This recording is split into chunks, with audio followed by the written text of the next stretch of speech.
Welcome to the Show Me Podcast with your host, Jeff Livingston. Hey, everybody. It's Jeff Livingston, and welcome to the Show Me Podcast. And we're back. It's season 3, and I'm going to call season 3 the Conversations. I listened a lot to podcasts during this COVID era, and I've just gotten to the point now where I think like the best way we can make this podcast awesome is just to have great conversations about photography, things that I've seen, things that my guests have seen, and just our thoughts about specific photographic situations. For this particular episode, I have my good friend Joe Newman, who's a repeat victim of the Show Me podcast. And Joe has a book that we'll put in the show notes. It's on Kickstarter. Joe, transition. Tell us when the Kickstarter ends and what it's about. Well, we're entering our last week for our Kickstarter campaign. It ends on Saturday, February 6th at 11 a.m. Eastern Coast time. The book documents the final days of the Trump presidency and America's response to Joe Biden and Kamala Harris's election victory and inauguration. That's great. And the reason why I had Joe is because most people that will listen to this already know that I just completed a Kickstarter for my photo book, which was called, what was it called again? Not My President. Yeah. Well, he's not my president for sure now, but it was documenting 5 years of protests against Donald Trump, and it concluded with the inauguration. So both Joe and I have been working very actively in the photographic community for the past 2-3 months on the end of the Trump administration. And here in DC, obviously, protests and political photography is a contact sport. So that's what we're going to talk about. We're going to talk about everything from the election through the inauguration, which is the subject matter of Joe's book and the subject matter of 3 chapters in my book. And we're just going to get into like kind of the nitty gritty of like what we thought, right? This isn't going to be like heavy statements. This is just going to be like what it's like to curate photos from that or to be out there shooting. And with that, Joe, let's talk about the election. I know you were at Black Lives Matter Plaza when it went down. I was there the night of the election and photographed through election week, knowing that the book was probably going to happen. I announced the book 2 weeks later. What did you think of it? What was your feel? First, Jeff, I really appreciate you having me back. I guess I didn't do too bad the first time. Appreciate that. You know, let me set that up by saying I had not been out taking pictures since the pandemic occurred. I just did not find that it would be worth it for me to go out on my own for no reason, not, without doing it for work or being paid to do it. So I stayed home. It wasn't worth the risk. The day that I didn't go out election day, but on the Saturday that the AP announced Joe Biden clinched, right. I just filled with this feeling like, okay, I got to get out there and I got to see what's going on, because I remember in 2008 I was on the road when Obama won the first one, but in 2012, I rushed down to the White House and it was like one of those spontaneous parties that DC is known for was happening in 2012. So, right. Like what was it? 2008, like the whole Obama, when Bush lost and McCain lost and we knew Bush was done. Like, didn't everybody go to U Street and party their ass off or something like that? I was in Virginia. I'd actually volunteered on the Obama campaign. So I'd spent the weeks leading up to Election Day in 2008 in Virginia. Cool. And I was on the road back in a car when, listening to the radio when they announced that he had enough electoral college votes to win, and it was like, yay! But so I missed awesome. The scene in DC that night. Right, and I wasn't anywhere near as locked in as a photographer at that point in my life, so I was not there either. But it was cool, right? Like I was there on election night, and I think everybody knew about the whole mail-in voting thing, and we all kind of knew that there wasn't going to be a declared winner, but there was a whole bunch of people just like ready to, basically kiss Trump goodbye.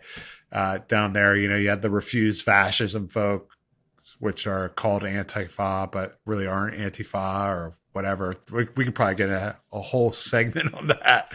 But, so that was dead. But I think what was crazy for me during that period was we kind of knew that Trump was going to throw the election under the bus. But already that night, early in the morning, he whipped out the big lie, right? And declared himself the winner. And I'd actually taken off the next day and I went down to Union Station and I photographed a ton of people out there protesting. And then I went to McPherson Square. There were a ton of people protesting. They're like, count all the mail-in votes, count all the votes. And it was really angstful and fearful, right? I could feel it, right? People were afraid that this guy was going to try to steal the election. I think this is where I should insert a little bit of transparency. My day job, Jeff, you may or may not know this, is working in the nonprofit sector. And for the last year and a half, the issue that I work on is specifically voting rights. So this has been my life, since the summer. I've been locked in on the whole voter fraud argument that was being made, how to combat that and how to message against it. We had run dozens of scenarios leading up to the election, okay, this could happen, this could happen, this could happen, sort of gaming out specific responses to whatever might happen on election day. Everything from he declares martial law and declares himself the winner to, to contesting it in court. So that had been my life, for months. So you were seeing it happen, literally you're like, oh, he's going this way. You kind of knew the chess pieces. Yeah, definitely. Nothing that happened, really surprised, not just me, but the whole movement, because this is a democracy movement that I'm involved in. We had played it out. We knew exactly how it was going to go down. We did not know that it would end the way it did with a riot. That had always been in the equation. Violence. We just thought, we had sort of gamed it for violence right around the election time, because we knew that the votes would be one way with him leading early, and that it would switch overnight to come back to once the mail-in ballots were counted. And so we knew that was probably a potential flashpoint, because that's when he would declare that something was fishy and so forth. But to go back to photography, so that was sort of the buildup on election. On when he clinched that day, I took my camera, I went down there and just kind of soaked it in. But there was a lot of champagne popping, and it was awesome. Amazing. But I really felt like it was a sense of relief. There was definitely joy. Yeah. I think people were truly happy that Biden and Harris won. But and maybe it was just me projecting, but I just had this sense of relief that everyone was more relieved, and they were joyous. But that was the pervading emotion that I felt. There have been 3 times since the pandemic broke out that I've seen large crowds congregated. One was the Black Lives Matter protests, specifically the ones that occurred after the Lafayette Square incident. I'd seen some before where there were maybe 100, 150 people, but nothing like what we saw post-election or during those Black Lives Matter protests. And the other one was a MAGA rally. But the thing that was interesting about this one was that there were people in cars that were parading through and beeping, and they had their Biden signs and they were going crazy. And that was fun to shoot them kind of in a slow pan. And then, I've never seen so many American flags at a non-MAGA rally, right? People weren't just happy they won. They were like, this is the real America, right? That was my big impression from election day, was people were like, I love this country. We got rid of this guy. I'm so freaking happy, right? It was awesome. That's just a wonderful thing to be in that environment shooting, because, as a photographer, I'm always looking at people's faces, because that's where you're picking up the emotion, and what makes a great photo is that expression of joy or sadness or whatever. I want to go back to the point you just raised about all the American flags. Editing this book, I have I'm contributing to it, but I'm also just one of dozens of photographers who have their work in this book. And so I'm looking at submissions. Jeff, you are contributing to this book, so thank you very much. Full transparency, amazing right? photos that you've submitted to the cause. I'll Venmo you $50 after. 50? I thought we said 100. No. Oh shit! I'm looking at these photos, and usually take one or two passes, just without reading any caption material or anything like that. And what's amazing is there is a set of photos that you really don't know who they're for or against.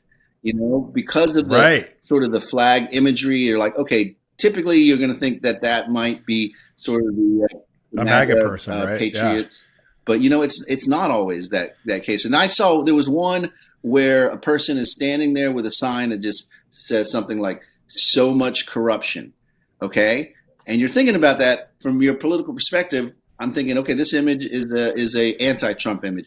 But then you start looking in the background, and there's MAGA flags and Trump hats, and you're like, oh no, this is from that. So it's and even the messaging when it comes down to voting. Like prior to the election, you see a lot of people with signs or masks that say "count every vote," and then even after the election, you have similar messaging, but slightly people, tweaked. I struggled with that with my book too. Like, okay, this was part of the protests against Trump, but it was also the protests for Trump. And am I going to confuse people? Right? Yeah, it's hard without that context, and I think that. I'm not trying to make any metaphors about about how we're all the same and we share commonalities, because F that really. But kumbaya, bro. But I mean, from a visual standpoint, it is amazing to see to see some of these images and not real. I have to email the photographers often and just say, what's the context for this photo?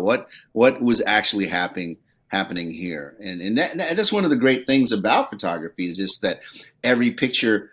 It's a little different when you start talking about photojournalism and documentary photography, but at its core, the picture belongs to the viewer. The viewer sees that photo and creates a story in his or her mind, and draws inferences from what they see. In photojournalism, obviously, we're dealing with reality. We're not trying to skew reality, not trying to mislead people. So there is a true story behind a photo in photojournalism. But a lot, for street photography, you take a picture of someone on the street, that becomes art, where the person who's viewing it decides what the story is. And by the way, Joe runs a nonprofit called Focus on the Story, which you can find at focusonthestory.org. Let's talk about that transition period. And for me, it was the transition period, at least photographing it in DC, closely paralleled the legal certification process, right? There was a MAGA Rally 1, which occurred right when the states were certifying. There was MAGA Rally 2, which occurred when the Electoral College certified. And then there was MAGA Rally 3, or, Stop the Steal, whatever you want to call these rallies. They all have their little unique names. But MAGA Rally 3 occurred, obviously, on January 6th and turned into the riot. So for me, I photographed the first two because there were counter protesters. And the first one was kind of like what you'd hope it would be. I mean, there was a Proud Boys element to it, and a few people got stabbed, which is horrible. But it didn't feel like the event was ever kind of like, to me, like it was wild and out of control and that it was going to get violent. And I saw a lot of interesting interactions between Trump people and I want to say Biden people, but probably more accurate, not Trump people. You know what I mean? People that were more for the democratic process, that didn't want to see this guy steal the election. And so that really made for some great photography. But the MAGA rally itself, which I photographed and did not include in my book, because I generally, other than showing it as a COVID event,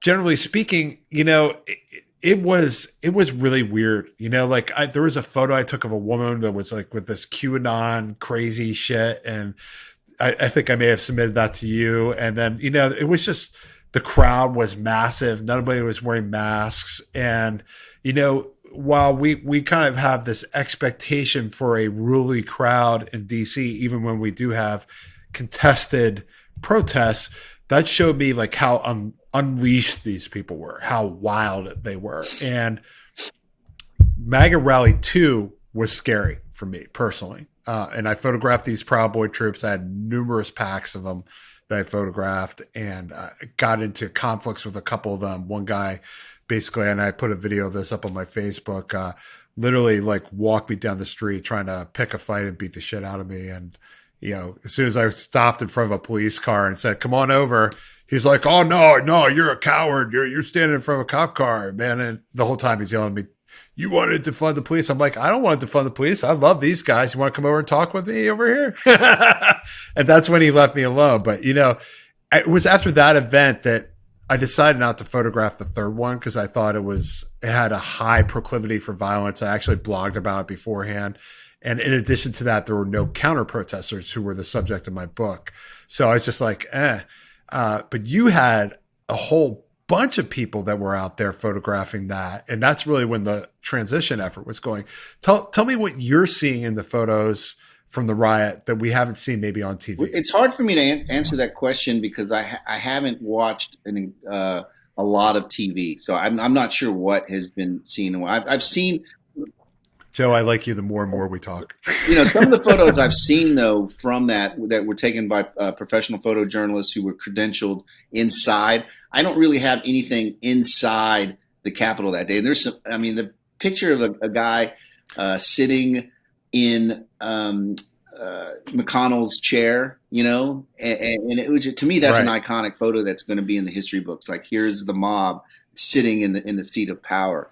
But the photos we have are outside. They do show confrontations between police officers, and I don't call it a riot, Jeff. I'm not calling it a riot. I call it an insurrection. I mean, I really believe that. Yeah.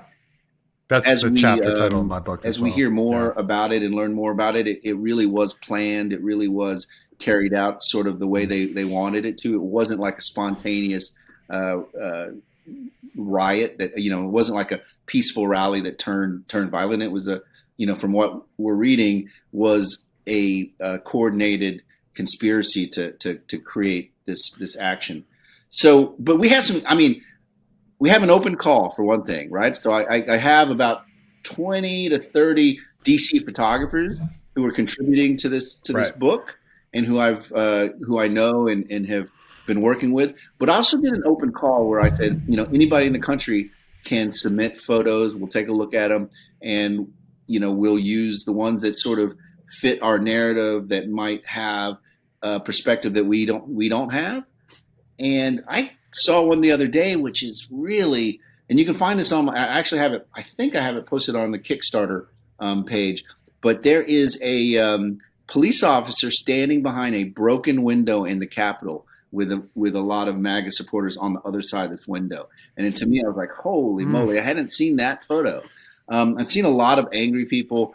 There's another really incredible photo that we have from a photographer who, I forget which statue outside of the Capitol this was, but it's just everyone's climbed on it, and someone's holding up the battle flag of the Confederacy. And it just, to me, it's like, you know, this is an incredible image. Yeah. I saw a couple of it. It's really a striking black and white image that we'll have in the book. So and you mentioned, I do want to clarify, you said they were out there for me. They weren't, I mean, everyone contributing to the book, you know what I mean. They're not, they'd be out there anyway, right? You know, they were right in the middle of everything. I've got one image that one of our photographers took, actually shows people holding like, I don't know what they're holding. They're holding some sort of metal pipe or railing, and they're like slamming it into the door while cops are trying to hold them back. So, you know, I don't have anything from inside the Capitol, but right there at the edge of the Capitol, we have a lot, you know, just a lot of things. So back to your original question, what have I seen that's different than TV? You know, it's just a variety. There's some, you know, each photographer brings their own style and their own eye to these photos. So I'll have some that are really angry and show the clash.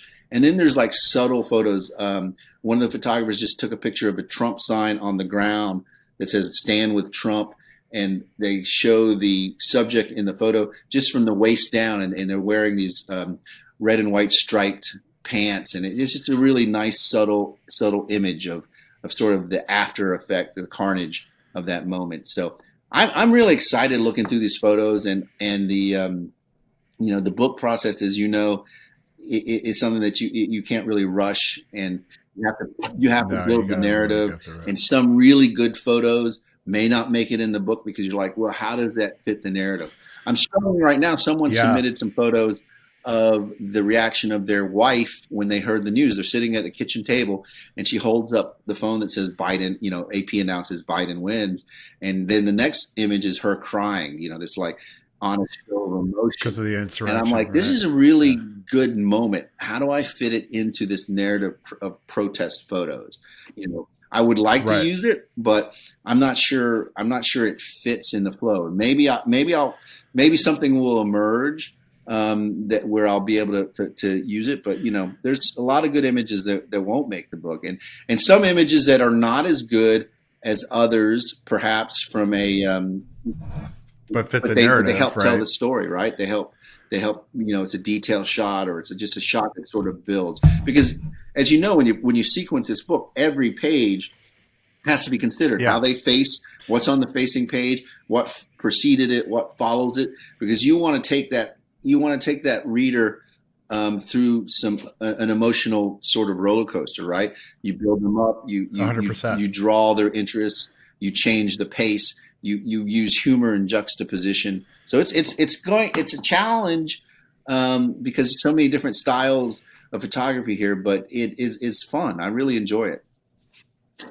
Yeah, no, it's interesting, and it's funny you say that because I think I tried to submit stuff to you that I thought was really good, but that probably wouldn't be in my book to give people a different flavor. There are a couple crossovers, but and so I think you ended up getting from me a lot of MAGA stuff, and the reason why was it didn't fit that narrative of counter protesters, right? Like I didn't want to highlight MAGA people, not just for political reasons, but it was outside of the narrative. I'm showing a resistance to a guy, not a supporting group that was cheerleading him on. And as a result of that, was kind of some of that shot choice. Also note that, yes, I do appreciate the photos you gave me, but there's one photo I did beg you to include, and you were gracious enough to include it. And that's your shot of a woman on the day that Biden clinched, holding out the American flag. She's draped in the American flag, and she's breastfeeding her baby, who's kind of hanging at her side. And looking at the camera with one eye, like, what are you looking at, dude? That was an incredible photo. And best shot I took last year. When I look at a great photo, one, it's technically excellent, but also when you start seeing these nuances that you get from the symbolism and the nurturing of that photo and sort of in the moment of that victory celebration, it really was great. So thank you for letting us use that photo. No, but what was crazy about that shot was, not to get into the nuts and bolts, but first I had no idea that she was breastfeeding until she turned around. But I shot that with a 15 millimeter lens. Like it is like super wide. Like I got down on my knees. There's no distortion on the. I was like, it was a Zeiss, man. I rented the Zeiss to screw around with and also for a job. And I mean, it was just butter. That was the best shot I took with that lens while I had it the whole time. And it was just, when I opened it up, sometimes when you see your stuff, you think you may have gotten a good shot. Sometimes you got a good shot, but then you open it up and my mouth dropped. I was like, oh my God, this is incredible. You had the great backlit rim lighting on her. And ladies and gentlemen, we are going to start a Kickstarter to get that lens for Jeff. So launching. So I did want to talk before we go to the inauguration period about Antifa, only because it's or Antifa, whatever you want to call it. Or Joe, you probably know how to pronounce it now. You've outed yourself. But because I read a lot about it and I hear a lot about it, and I actually have photographed a lot of them, both formally what I would actually consider to be Antifa versus people that are called that by what I would call right-wing conspiracy theories. Have you seen a lot of photos of them? I definitely have an impression of at least the DC version. I'm always a little bothered by the sort of blanket generalization that anti-Trump protesters or people who are protesting fascism are considered Antifa. I guess in a general broad response that's correct, but it's not like the Proud Boys. The Proud Boys is an actual, I believe, incorporated organization with a power structure with a president and officers and so forth. And so the Proud Boys, and other sort of far right extremist organizations are organized. Okay, I don't know if there's any real organization to that quote unquote Antifa movement.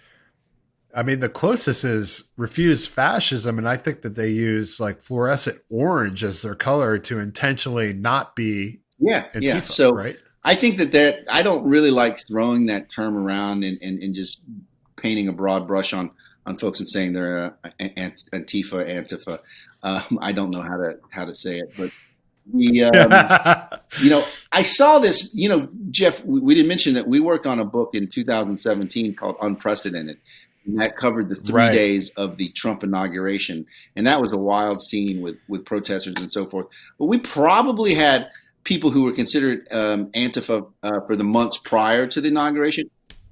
I have a photo of somebody from the 2017, actually a pack of literally Antifa, like 5 of them. One of them was flipping me off in the photo. I ran in the book, in that chapter. But this goes way back. I mean, this goes back to the riot at the in Seattle back in the 90s. Europe, they've been protesting fascism and having violent clashes for years. So this is not something that was just formed in response to President Trump. And what I saw in 2017 and leading up to that inauguration, there were protests that I covered. There's definitely some organization to these groups when it comes to like their back channel, whether it's like subreddit or where they're communicating. They're saying, let's all go to such and such. And there is this tendency to dress in black, to wear the face mask before face masks were popular. And so that's easy to sort of draw that generalization. But, the movement's been around and it's hard to pin down where it was. But I don't know. I think that, from photographers I talked to and from my experience being out photographing, a lot of people, while and I don't want to make this come across the wrong way, but they have more problems photographing Antifa folks in terms of folks not wanting their pictures taken. I've seen them try to grab cameras out of people's hands. So I've had numerous run-ins with them. I actually got embedded with a group of them for a little while photographing them. But they were like crazy about the photos, right? They were like, you can't make us look bad. You can't do this. You can't do that. And it's like, dude, you're in front of the White House protesting wearing an all-black outfit with a mask on. Yeah. I'm sorry, dude. Like, what are you thinking? Well, it's crazy. I can understand it to some extent. You feel violated, but you're on a public street and there is really no expectation of privacy standing in front of the White House. Well, I think, I'm sorry to interrupt, but I think like the concern is, so with the Capitol Riot, what we've seen is that photos of people are used against them, right?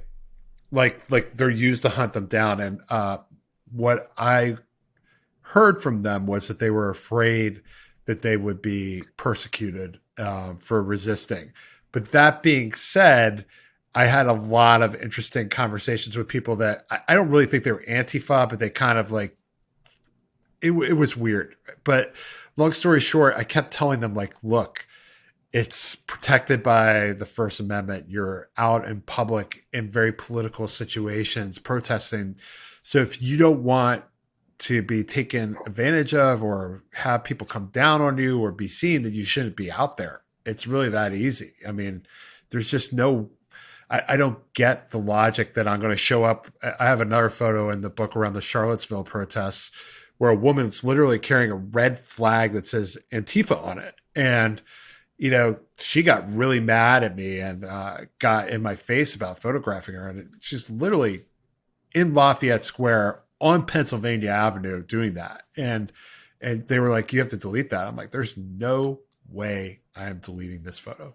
You did this to you, you know? And I know that there were like at least 5 other photographers that got that photo. And so for me, it's just kind of like, it's just a lack of grounded reality. And the other thing about it is if you're out there to fight, right? If you're out there to literally resist, then this means more to you than the possibility of retribution. And that's kind of like when I did my book, I called these people heroes because they did risk that. And I do believe that we saw an administration that was very, very vindictive, that was beginning to rout out everybody that was resisting it within the government. And I have no question that if we got to a second term, to full transparency, I contract within the federal government, that I probably would have gotten ousted at some point just for taking the photos that I took, you know? It was getting to that point, but. Well, you know, I think it comes down to photographers do have a right. It's been fought over in court, you know, where we have a right to take photos, and on a public street, especially, we have strong protections. You know, I just kind of use my best judgment. I mean, there are times people have said, you know, don't take my photo, and I have every right to take their photo, but I'll say no problem. I'm not gonna do that. You know, it's not, you know, especially with kids and things like that. You know, it's like, run of the mill. Why do I care, really? That unless it's like the greatest photo ever, I might like, right. Nah. But you know, if it's just a photo, you know, you're taking 1,000 photos on a day that you're out covering a protest. You know, deleting 1 or 2 is not a big deal. You know, I do feel like with street photography, especially, and there's a difference, right, between the sort of street photography that folks do and the documentary photography of these types of events. They're very similar in some ways, and you have a lot of crossover. But I think there is a you know, with street photography, I do think sometimes I try to take care to be an ambassador, because you know it does just take 1 or 2 jerks to really 100%. Make people feel like, you know, F these people, you know. So I try to make it easier for the next person by not being a jerk about it. But, you know, people have their own style. I mean, Bruce Gilden with his flash, you know, right in someone's face, you know. But I know. McCall, he's like that photos, too, right? He will just go right. But, you know, it's a judgment call. You should really sort of be grounded in your own moral compass, I guess. And for me, right. You know, I'll try to be sensitive and try not to do any harm. And I'm, you know, definitely, depending on the situation, you know, I often give like a nod, you know, like, hey, is this our, you know, not that I have to. But I do that too, where I'll look at somebody when they know I'm about to take their photo. I'm like, okay, right. I'll literally go, and they will, or not. And then I'm like, okay, back. And because it's just that one shot probably isn't the shot that really is going to make or break your career or your portfolio. And you know, the photo that we were talking about earlier, the woman with the flag, I asked her for that photo. Like, I'm like, can I take a photo of you with your flag? Because I was just seeing all these flags. But she goes, turns around, doing all this stuff. I had no idea, again, because I couldn't see the baby, that she had a baby on. She was like breastfeeding in the moment, right? I'm like, holy shit. I wanted to get back to that, what you're talking about, moral compass and all that stuff, because I think this is actually a really interesting point. And talking with those people. Now, I didn't publish photos that were questionable, other than one, I would say, of a guy getting his eyes washed out from being tear gassed. Because I thought that was part of the narrative, actually. And I thought it was part of the narrative in the sense that the counter protesters were enforced upon by the police with a lot more rigorous authority than I was seeing of the MAGA people. And so I thought that them getting perhaps treated in a very brusque manner, painful manner, was worth documenting. But I did see, and some of these Antifa comments are interesting. I did see a bunch of gangbangers come down with like neon masks, and they had swords and knives. And I saw a couple of them get arrested too. And I did photograph some of them, and I decided not to publish the photos. And the reason why was a little bit of what you're talking about, the moral compass, but also I thought that they weren't representative of what was actually happening. Like, I think that they were literally the bad apples of the lot, right? The people that took advantage of a situation to go have some horrifically grounded, bad fun. You sure they just weren't cosplayers? You inspect the belief? No, I think they were literally out there to kick some, excuse my language, because there were some Proud Boys and MAGA people out there. I think they went down there to just kick some Proud Boy ass. And, that's what they were there for, And I think we fail to understand how trying it is to be African-American in this environment, and to know that, like, basically if you step in the reflecting pool, you're going to probably end up in jail or tied down. And I just think that sometimes that the reaction to the white supremacy effort is very, very, very restrained. Yeah, let's just not beat around the bush. I mean, there is a difference in the way that the police are treating protesters. And one of the images that was submitted to my book showed a cop in riot gear with a bunch of Trump supporter MAGA people behind him, like all angry and stuff. And I had to write the photographer. I said, why does this cop have his back to these protesters? Why is he standing with his back to the crowd, and what's in front of him? And he says, yeah, he was, standing in between some counter protesters. But like, he obviously felt comfortable enough that he could put his back to these other folks. So, who was he protecting? Yep. But I mean, we look at the Capitol, what happened in the insurrection at the Capitol, and, it's not just a case of whataboutism. I mean, it is there for everyone to see how people were treated differently. Right. And anybody that was out in the streets photographing this stuff for the past year, and I definitely put myself in that camp, to compare a Black Lives Matter protest to what happened at that Capitol is not just a false equivalency. It is flat out smearing what happened at the Black Lives Matter protest. It is a flat out smear, because they were nothing like that. They were nothing like that, at least the ones that I saw in DC, and it was not people breaking into federal office buildings, destroying them with zip ties, hoping to possibly assassinate political people, or at least hold them hostage. I mean, that is just a different level. And the other thing about it is I was at two different protests where people were tear gassed this year. And in both cases, they were Black Lives Matter protests. I never saw the police getting chummy with the Black Lives Matter people. When I saw the Proud Boys and the MAGA people walk around the city, I saw DC Metro Police getting chummy with them and having conversations like, oh yeah, right, I served here and there. And there's a much stronger bond of similarity, of tribalism between the police and the MAGA crowd than there is with the police and the Black Lives Matter crowd. No arguments here on that. All right, let's talk about the election and then get on out of here, because our producer Matt, man, he's got a life. We got to get him out of here. Thanks, Matt. So the election, was intense, but the inauguration was really surreal, right? Because there wasn't one. Yeah. It was just a bunch of fences and guardsmen. What were your thoughts on that? I got out there very early, before sunrise, and did the same thing in 2017. And in 2017 at sunrise, there were already thousands of people on the streets, and they were sitting in front of the entryways where they were blockading, sitting on the ground, locking their arms in civil disobedience, peaceful civil disobedience. This time I walked from checkpoint to checkpoint off K Street, which was sort of the demilitarized zone. And there was no one, right? There was few people.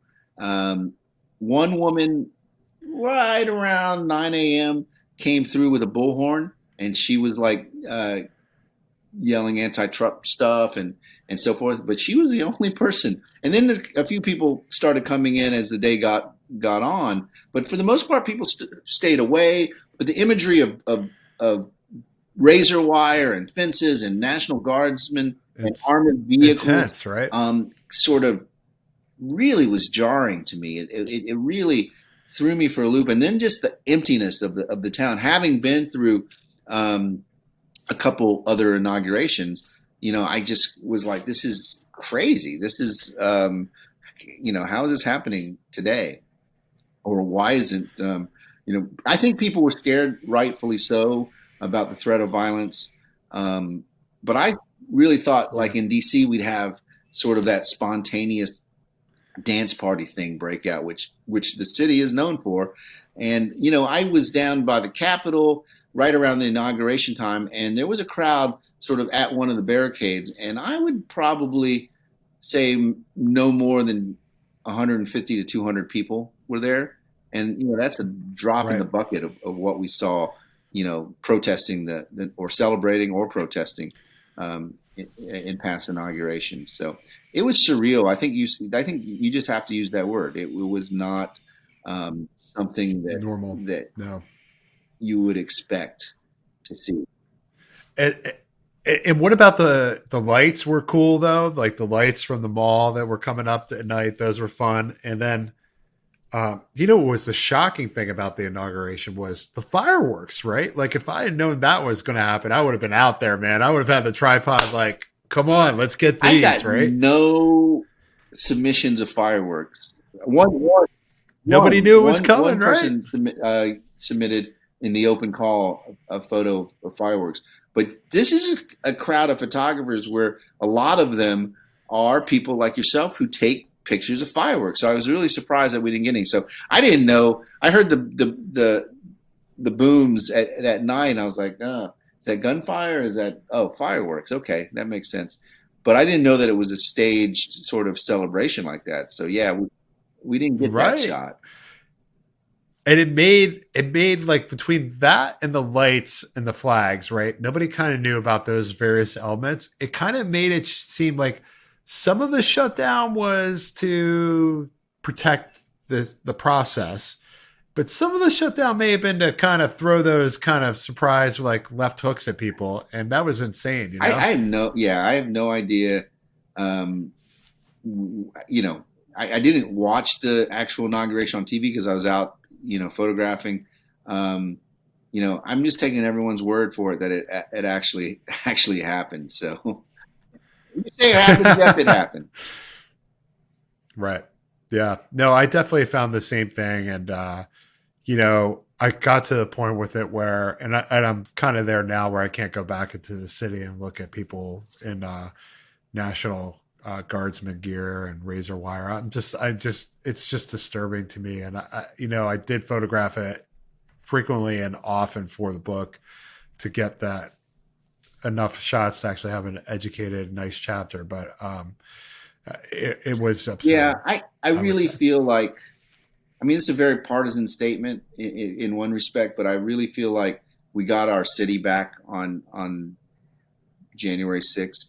That not January 6th, that was the insurrection, but the 20th.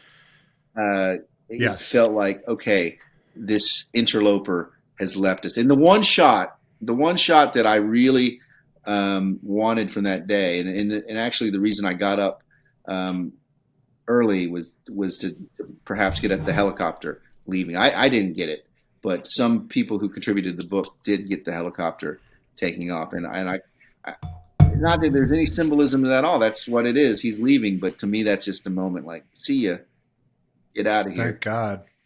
Bye-bye. Don't let the good Lord hit you where he split you, you motherfucker. Oh, you can use that language? I would have, sorry. Whoops.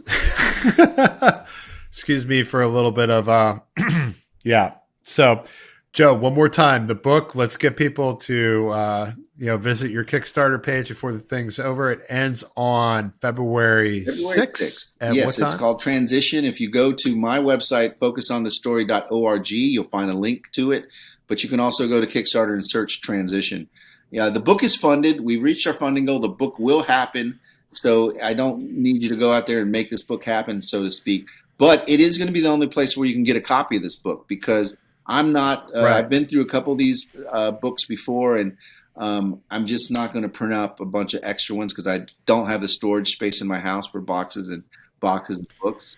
Selling books is a grind, man. I'm gonna do it and be done with it. If a publisher wants to buy the rights from it or wants the book, that's great. But if you're out there, publisher, call me. This is it. So if you want a copy of this book, and I think it's going to be a great book, a great piece of history that we've documented, something that you'll be able to show your grandkids and say, this happened while I was alive. It's craziness. Right. I think it's going to be something that we'll look at for years, and just in your book as well. Oh yeah. This is like our Watergate moment. I backed your Kickstarter. I got your book coming, Jeff. Is that going to be on Amazon? I think so. Yeah, I'm still working out the particulars, but yeah, it should. I'm going to make a good run of it, only because I don't know if I'm going to have another photo book in me. I don't really see doing a photo book on landscapes or some of the other stuff that I work on. So and I do actually feel like, from as you had said, a historical perspective, that photographing these was really important. And for me, it was important to show these guys resisting. I mean, I started to do this literally photographing these guys to put them on Flickr so that media, poor media that can't afford like Getty images and all that stuff, and nonprofits could access these images and talk about the issues and try to get this guy, thrown out. So, and we appreciate it. I have sent emails out with your Flickr photos embedded, properly credited, but that has gone out to the movement. There you go. So there it is. To me, that's like the most important thing, is that this guy is gone, and I'm very grateful that we get another chance to, protest another day. Thank you for having me, Jeff. Thanks for listening to the Show Me podcast with Jeff Livingston. More shows, sponsorship, and donation information are available at showmepodcast.com.